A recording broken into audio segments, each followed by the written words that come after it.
अस्सलाम वालेकुम।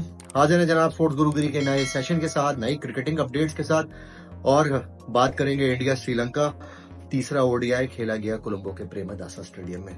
जब ये सीरीज शुरू हुई थी तो इंडिया की टियर 2 की टीम एक्सपेक्टेड थी श्रीलंका जाने के लिए ओडीआईज में।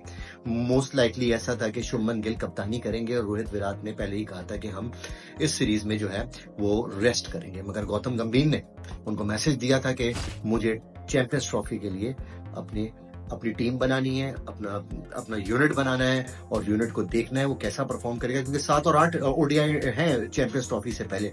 उनकी रिक्वेस्ट पे रोहित विराट आए तो सही, मगर रोहित शर्मा को छोड़ के विराट कोहली लगा ही नहीं कि वो विराट कोहली है जिसके लिए वो जाने जाते हैं the greatest batsman of this generation.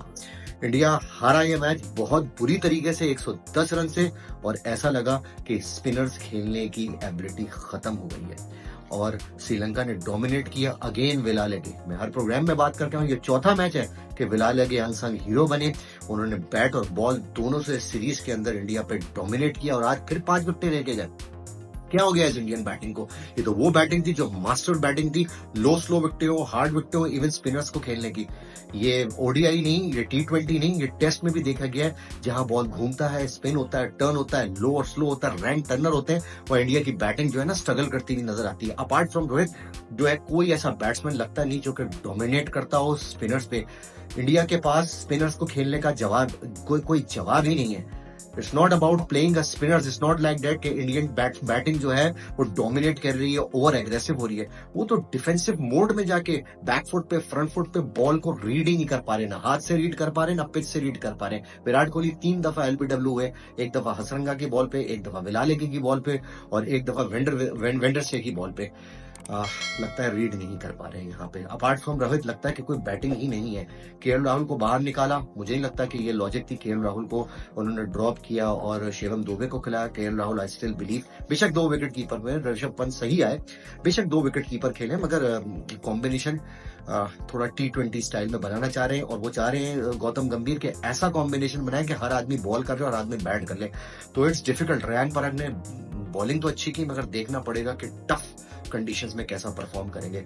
Anyways, hats off to Sri Lanka, well batted, they scored 248, Fernando scored 96, Kusal Mendis ने सिचुएशन के साथ 56 किए। इंडिया की बैटिंग शुरू हुई तो 35 रन बनाए रोहित शर्मा ने, विराट कोहली ने 20 बनाए, और लगा नहीं कि वो विराट कोहली है। वॉशिंगटन सुंदर ने थोड़ी सी असिस्टेंस शो की और डाउन एंड आउट।